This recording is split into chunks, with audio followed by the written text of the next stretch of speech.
Praise the Lord. ദൈവ നാമത്തിന് നന്ദിയോടെ സ്തോത്രം ചെയ്യുന്നു.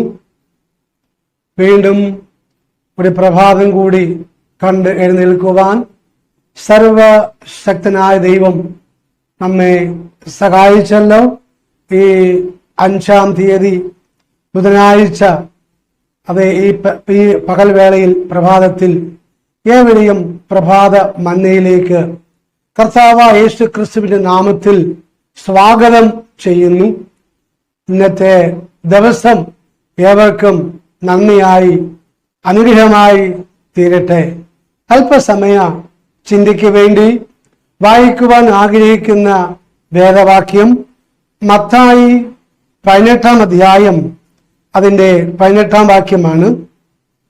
അതിപ്രകാരം പറയുന്നു: നിങ്ങൾ ഭൂമിയിൽ കെട്ടുന്നതൊക്കെയും സ്വർഗത്തിലും കെട്ടപ്പെട്ടിരിക്കും, നിങ്ങൾ ഭൂമിയിൽ അഴിക്കുന്നതെല്ലാം സ്വർഗത്തിലും അഴിഞ്ഞിരിക്കും ഞാൻ എന്ന് സത്യമായിട്ട് നിങ്ങളോട് പറയുന്നു. ഇതിന്റെ തലക്കെട്ടായിട്ട് കൊടുക്കുവാൻ ആഗ്രഹിക്കുന്ന വേദവാക്യം സഭയോട് പറയുക, സഭയോട് പറയുക. ഇവിടെ സഭയുടെ ശിരസാകുന്ന അഥവാ തലയാകുന്ന കർത്താവ് യേശു ക്രിസ്തു തന്റെ ശിഷ്യന്മാർ പറയുന്ന കാര്യമാണ് നാം ഇവിടെ വായിച്ച് കേട്ടത്. അവിടെ ഒരു അധികാര കൈമാറ്റം ദൈവം ചെയ്യുകയാണ്. സ്തോത്രം. അതായത് ശിഷ്യന്മാരോട് കർത്താവ് പറയുകയാണ്, എന്ന് പറയുന്നു: നിങ്ങൾ ഭൂമിയിൽ കെട്ടുന്നതെല്ലാം സ്വർഗത്തിലും കെട്ടപ്പെട്ടിരിക്കും, നിങ്ങൾ ഭൂമിയിൽ അഴിക്കുന്നതെല്ലാം സ്വർഗത്തിലും അഴിഞ്ഞിരിക്കും എന്ന് ഞാൻ സത്യമായിട്ട് നിങ്ങളോട് പറയുന്നു. 1 കെട്ടുന്നത്, 2 അഴിക്കുന്നത്. നമുക്കറിയാം, കർത്താവ് യേശു ക്രിസ്തു ഈ ലോകത്തിലേക്ക് വന്നത് സാത്താൻ ബന്ധിക്കപ്പെട്ട ജനങ്ങളെ ആ ബന്ധനത്തിൽ നിന്നും അഴിക്കുവാൻ വേണ്ടിയാണ് കർത്താവ് യേശു ക്രിസ്തു ഈ ലോകത്തിലേക്ക് വന്നത്. അപ്രകാരമുള്ളൊരു അധികാര കൈമാറ്റം കർത്താവ് ചെയ്യുകയാണ്. കർത്താവ് ഈ ലോകത്തിലായിരുന്നപ്പോൾ അനേകരുടെ കെട്ടുകളെ അഴിക്കുവാൻ, അനേക ഭൂതസ്ഥരെ അവരുടെ ബന്ധനത്തിൽ നിന്നും അഴിക്കുവാൻ ഇടയായിത്തീർന്നു. മരിച്ചവരെ പോലും ഉയർപ്പിക്കുവാൻ ഇടയായിത്തീർന്നു. കർത്താവ് പറഞ്ഞു: ഞാൻ പോകുന്നത് നല്ലത്, ഞാൻ പോയാൽ അതേ സ്തോത്രം, ഞാൻ ചെയ്യുന്നത് ഇതിന് അധികമായിട്ട് നിങ്ങൾ ചെയ്യുമെന്ന്. അതിനെന്ത് വേണം? പരിശുദ്ധാത്മാവിനെ നിങ്ങളിലേക്ക് അയക്കുമെന്ന്. സ്തോത്രം. അപ്പൊ നോക്കണമേ, കർത്താവ് യേശു ക്രിസ്തു എന്തൊക്കെ ചെയ്തോ അതിലുപരിയായിട്ട് അത് ചെയ്യുവാൻ കർത്താവ് യേശു ക്രിസ്തു തന്റെ ശിഷ്യന്മാർക്ക് എന്ത് കൊടുത്തു? അധികാരം കൊടുത്തു. ആരാണ് ശിഷ്യന്മാർ? അത് ശിഷ്യന്മാരുടെ യോഗ്യതയെ കുറിച്ച് ഇവിടെ കർത്താവ് പറയുന്നുണ്ട്. മത്തായി 18-ാം അധ്യായം അതിന്റെ 1 മുതലുള്ള വാക്യങ്ങൾ ഇവിടെ പറയുന്നുണ്ട്. ആ നാഴികയിൽ ശിഷ്യന്മാർ യേശുവിന്റെ അടുക്കെ വന്നു. സ്വർഗരാജ്യത്തിൽ ഏറ്റവും വലിയവൻ ആരെന്ന് ചോദിച്ചു. അവൻ ഒരു ശിശുവിനെ അടുക്കെ വിളിച്ച് അവർ നടുവിൽ നിർത്തി. നിങ്ങൾ തിരിഞ്ഞ് ശിശുക്കളെ പോലെ ആയി വരുന്നില്ല എങ്കിൽ സ്വർഗരാജ്യത്തിൽ കടക്കുകയില്ല എന്ന് ഞാൻ സത്യമായിട്ട് നിങ്ങളോട് പറയുന്നു. ആകയാൽ ഈ ശിശുവിനെ പോലെ തന്നെത്താൻ താഴ്ത്തുന്നവൻ സ്വർഗരാജ്യത്തിൽ ഏറ്റവും വലിയവൻ ആകുന്നു. അപ്പോൾ ശിഷ്യന്മാർക്ക് വേണ്ടതായ 1ാമത്തെ യോഗ്യത ആണ് എന്ത്? താഴ്മ, സൗമ്യത. ആരാണ് ശിഷ്യൻ? കർത്താവ് യേശു ക്രിസ്തുവിന്റെ കൽപ്പനകൾ അനുസരിച്ച് കർത്താവിനെ യഥാർത്ഥമായിട്ടും പിൻപറ്റുന്നതാണ് ശിഷ്യൻ. ആ ശിഷ്യന് വേണ്ടതായ യോഗ്യതയാണ് എന്ത്? താഴ്മ, സൗമ്യത. സ്തോത്രം. അമേൻ. ആ താഴ്മയും സൗമ്യതയുമാണ് കർത്താവ് നമ്മെ പഠിപ്പിച്ചിരിക്കുന്ന. സ്തോത്രം. അമേൻ. ഫിലിപ്പിയ ലേഖനം 2-ാം അധ്യായത്തില് അതിന്റെ 5 വായിക്കുന്നുണ്ട്. സ്തോത്രം. അമേൻ. ദൈവമായിരുന്ന കർത്താവ് ആ ദൈവത്വം മുറുകെ പിടിച്ചുവെന്ന് വിചാരിക്കാതെ വേഷത്തിൽ മനുഷ്യനായി ദാസരൂപമെടുത്ത് ഈ താണലോകത്തിലേക്ക് കർത്താവ് നമ്മെ പോലെ ഒരുവനായി വരുവാൻ ഇടയായി തീർന്നില്ല. ആമേൻ സ്തോത്രം ക്രൂശോളം താൻ താഴ്ത്തപ്പെടുവാൻ ഇടയായി തീർന്നു. തന്നെത്താനെ താഴ്ത്തി, തന്നെത്താനെ താഴ്ത്തി താൻ ഒരു യാഗമായി തീരുവാൻ ഇടയായി തീർന്നു. സ്തോത്രം. അതേ കർത്താവ് യേശു ക്രിസ്തുവിന്റെ ഈ മനോഭാവമായിരിക്കണം ഓരോ ശിഷ്യന്മാർക്കും ഉണ്ടാകേണ്ടത്. സ്തോത്രം. കർത്താവ് യേശു ക്രിസ്തു പറയുകയാണ്, എന്ത് പറയുന്നു?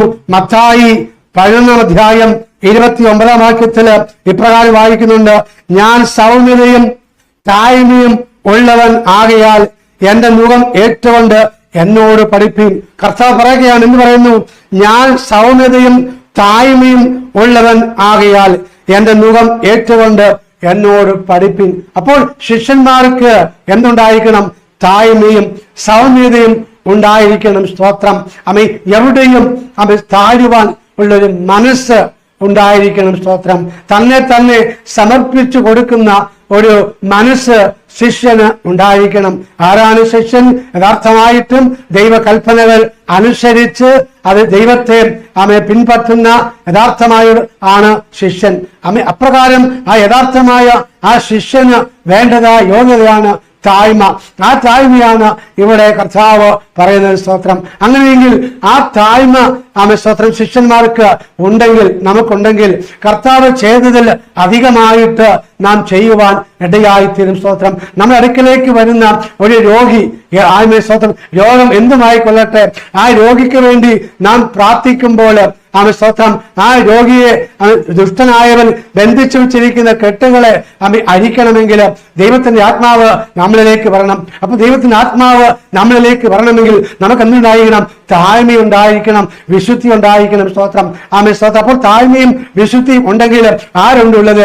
അത് ദൈവത്തിന്റെ ആത്മാവാകുന്ന പരിശുദ്ധാത്മാവാം ദൈവം നമ്മളിലുണ്ട്. സ്തോത്രം. അങ്ങനെയെങ്കിലും പരിശുദ്ധാത്മാവ് ദൈവം നമ്മളിലുണ്ടെങ്കിൽ നാം പ്രാർത്ഥിക്കുമ്പോൾ ആർക്ക് വേണ്ടി പ്രാർത്ഥിക്കുന്നു?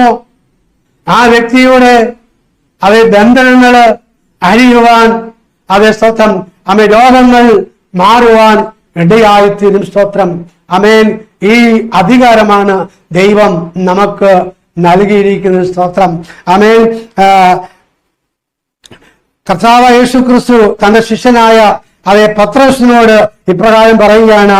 മത്തായി 16 അതിന്റെ 19 വാക്യത്തിൽ ഇപ്രകാരം വായിക്കുന്നു. മത്തായി 16 അതിന്റെ 19 വാക്യം അതിപ്രകാരം വായിക്കുന്നു, സ്വർഗരാജ്യത്തിന്റെ താക്കോൽ ഞാൻ നിനക്ക് തരുന്നു. നീ ഭൂമിയിൽ കെട്ടുന്നതൊക്കെയും സ്വർഗത്തിൽ കെട്ടപ്പെട്ടിരിക്കും, നീ ഭൂമിയിൽ അഴിക്കുന്നതൊക്കെയും സ്വർഗത്തിൽ അഴിഞ്ഞിരിക്കുമെന്ന് ഞാൻ ഉത്തരം പറഞ്ഞു. അപ്പോൾ സ്വർഗത്തിന്റെ താക്കോൽ, സ്വർഗരാജ്യത്തിന്റെ താക്കോൽ ആർക്ക് കൊടുത്തു? അത് കർത്താവായ യേശു ക്രിസ്തുവിന്റെ ശിഷ്യനാകുന്ന പത്രോസിന് കർത്താവ് കൊടുക്കുകയാണ്. സ്തോത്രം. പത്രോസിന് മാത്രമല്ല, ഇന്ന് യഥാർത്ഥമായിട്ടുള്ള ശിഷ്യഗണങ്ങൾ ആരൊക്കെയാണോ അവർക്കൊക്കെയും ഈ താക്കോൽ, ഈ അധികാരത്തിന്റെ താക്കോൽ കർത്താവ് കൊടുത്തിരിക്കുകയാണ്. സ്തോത്രം. അങ്ങനെയെങ്കിൽ നമ്മുടെ കയ്യിൽ ഈ അധികാരത്തിന്റെ താക്കോൽ ഉണ്ടെങ്കിൽ നമ്മുടെ അടുക്കലേക്ക് വരുന്ന ഏതൊരു അവസ്ഥയിലും വരുന്ന ആ വ്യക്തിയെ സ്തോത്രം സൗഖ്യമാക്കുവാൻ, വിടുവിക്കുവാൻ, തന്റെ ബന്ധുക്കളെ അഴിക്കുവാൻ നമുക്ക് ദൈവം അധികാരം നൽകിയിട്ടുണ്ട്. സ്തോത്രം. ഇന്ന് പകൽക്കാലം ഞങ്ങളെ കേൾക്കുന്ന ആരെങ്കിലും യഥാർത്ഥമായിട്ടും യേശു ക്രിസ്തുവിന്റെ ശിഷ്യയായി തീർന്നിട്ടില്ല എങ്കിൽ ഇന്ന് പകൽക്കാലം യേശു ക്രിസ്തുവിന്റെ ശിഷ്യയായിരിക്കുവാൻ കർത്താവ് നിങ്ങളെ കുറിച്ച് ആഗ്രഹിക്കുന്നു. അതിന് എന്ത് വേണം? ആദ്യമായിട്ട് ഒരു പാപിയാണെന്ന് സ്തോത്രം സമ്മതിക്കണം.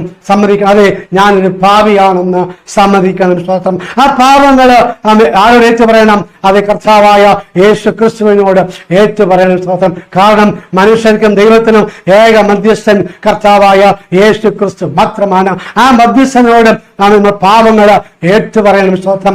ആ കർത്താവായ യേശു ക്രിസ്തു കാൽവരി ക്രൂശിൽ ചൊരിഞ്ഞ ആ രക്തത്തിൽ നാം ആശ്രയിക്കണം. നമ്മുടെ പാപക്കറയെ കഴുകി കളയുവാൻ ആ രക്തത്തിന് മാത്രമേ കഴിയുകയുള്ളൂ. വചനം പറയുന്നു, യേശുവിന്റെ രക്തം സകല പാപവും പോക്കി നമ്മെ ശുദ്ധീകരിക്കുന്നു. സ്തോത്രം. അങ്ങനെയെങ്കിലും നമ്മെ ശുദ്ധീകരിക്കുവാൻ, നമ്മെ വെളിപ്പാക്കുവാൻ, നമ്മെ വെണ്മയാക്കുവാൻ ആ കർത്താവായ യേശു ക്രിസ്തുവിന്റെ രക്തത്തിൽ നാം ആശ്രയിക്കണം. സ്തോത്രം. വചനം പറയുന്നു, സ്തോത്രം, യേശുവിനെ കൈക്കൊണ്ട് അവന്റെ നാമത്തിൽ വിശ്വസിക്കുന്ന ഏവർക്കും ദൈവ മക്കളായി തീരുവാൻ അവൻ അധികാരം കൊടുത്തു. സ്തോത്രം. അങ്ങനെയെങ്കിലും വാഗൊണ്ട് കർത്താവിനെ ഏറ്റുപറയണം, ഹൃദയം കൊണ്ട് വിശ്വസിക്കണം. എന്ത് വിശ്വസിക്കണം? പിതാവായ ദൈവം യേശുവിനെ ഉയർപ്പിച്ചുവെന്ന് അത് ഹൃദയം കൊണ്ട് വിശ്വസിക്കണം. സ്തോത്രം. പിന്നെ എന്ത് ചെയ്യണം? അത് ദൈവം കൽപ്പിച്ചിരിക്കുന്ന ആ വിശ്വാസ സ്നാനം സ്വീകരിക്കണം. സ്തോത്രം. പലരും പറയുന്നു വിശ്വസിക്കുകയും സ്നാനം സ്വീകരിക്കുകയും ചെയ്യുന്നവൻ രക്ഷിക്കപ്പെടുമെന്ന്. സ്തോത്രം. അപ്പോൾ എന്ത് ചെയ്യണം? അവൻ വിശ്വാസ സ്നാനം സ്വീകരിക്കണം. വീണ്ടും എന്ത് ചെയ്യണം? ദൈവം നൽകിയിരിക്കുന്ന വിശുദ്ധ ദിനം 7-ാം ദിനത്തില് ദൈവത്തെ സത്യത്തിലും ആത്മാവിലും ആരാധിക്കുവാൻ ഇടയാകണം. സ്തോത്രം. അതേ 7-ാം ദിവസമാകുന്ന വിശുദ്ധ സഭത്തിൽ ദൈവത്തെ സത്യത്തിലും ആത്മാവിലും ആരാധിച്ച് ആമേ സ്തോത്രം. Praise the Lord. ആമേ സ്തോത്രം. നാം ഒരു വിശുദ്ധ ജീവിതം നയിക്കുകയാണെങ്കിൽ, ആമേ സ്തോത്രം, ആമേ നാം താഴ്മ ധരിക്കുകയാണെങ്കിൽ ഈ അധികാരം ദൈവം നമുക്കും നൽകുവാൻ ഇടയായിത്തീരും. അതിനായിട്ട് സർവശക്തനായ ദൈവം എന്റെ കേൾവിക്കാരായ എല്ലാവരെയും സഹായിക്കുമാറാകട്ടെ, അനുഗ്രഹിക്കുമാറാകട്ടെ. നിങ്ങൾക്ക് വേണ്ടി ഒരു നിമിഷം പ്രാർത്ഥിക്കുവാൻ ഞങ്ങൾ ആഗ്രഹിക്കുന്നു. സ്തോത്രം. നമുക്ക് പ്രാർത്ഥിക്കാം. പരിശുദ്ധനായ ദൈവമേ, സ്വർഗീയ പിതാവേ, ഈ നല്ല സമയത്തിനായി നന്ദിയോടെ അങ്ങേ വാഴ്ത്തുന്നു പിതാവേ, നന്ദിയോടെ സ്തുതിക്കുന്നു, സ്തോത്രം ചെയ്യുന്നു പിതാവേ. ഇന്ന് കർത്താവേ, വചനം കേട്ട എല്ലാ പ്രിയപ്പെട്ടവരെയും ദൈവ കരങ്ങളിലേക്ക് ഏൽപ്പിച്ച് പ്രാർത്ഥിക്കുന്നു കർത്താവ്. സ്തോത്രം. ദൈവമായ കർത്താവേ, ആരെങ്കിലും കർത്താവേ അങ്ങ് യഥാർത്ഥമായിട്ട് കർത്താവേ അങ്ങ് കർത്താവേ ദൈവമേ ശിഷ്യനായി ശിഷ്യയായി തീർന്നിട്ടില്ല എങ്കിൽ കർത്താവേ, അവിടുത്തെ ശിഷ്യനായി ശിഷ്യയായി തീർന്നിട്ടില്ല എങ്കിൽ കർത്താവേ, ഇന്ന് പകൽക്കാലം കർത്താവേ അവരും കർത്താവേ യഥാർത്ഥമായിട്ടും അങ്ങേ ഉള്ളത്തിലേക്ക് സ്വീകരിച്ച് കർത്താവേ യഥാർത്ഥമായിട്ടുള്ള ആ ശിക്ഷണത്തിലേക്ക് കടന്നു വരുവാൻ അവരെ സഹായിക്കുമാറാകണമേ എന്ന് അങ്ങയോട് പ്രാർത്ഥിക്കുന്ന കർത്താവേ. അങ്ങ് ദൈവമേ അവരുടെ മക്കൾക്ക് ആമേ കർത്താവ് കൊടുത്തിരിക്കുന്ന ആ അധികാരി കർത്താവേ അവർക്കും ലഭിക്കുവാൻ അവരെ സഹായിക്കണമേ എന്ന് അങ്ങയോട് പ്രാർത്ഥിക്കുന്ന പിതാവേ. ആമേ ദൈവമേ, ആ വചനം കേട്ട ആരും നശിച്ചു പോകുവാനോ നഷ്ടപ്പെട്ടു പോകുവാനോ ഇടയാകല്ലേ എന്ന് അങ്ങയോട് പ്രാർത്ഥിക്കുന്നു. സകലമാനവും മഹത്വവും അങ്ങേ കർപ്പിക്കുകയാണ്. പ്രാർത്ഥന കേട്ടുക സ്തോത്രം ചെയ്യുന്നു കർത്താവായ യേശു ക്രിസ്തുവിൽ ധന്യമുള്ള നാമത്തിൽ തന്നെ. ആമേൻ. സർവശക്തനായ ദൈവം ഏവരെയും സഹായിക്കുമാറാകട്ടെ, അനുഗ്രഹിക്കുമാറാകട്ടെ. ഒരു നല്ല ദിവസം നേരുന്നു. ആമേൻ.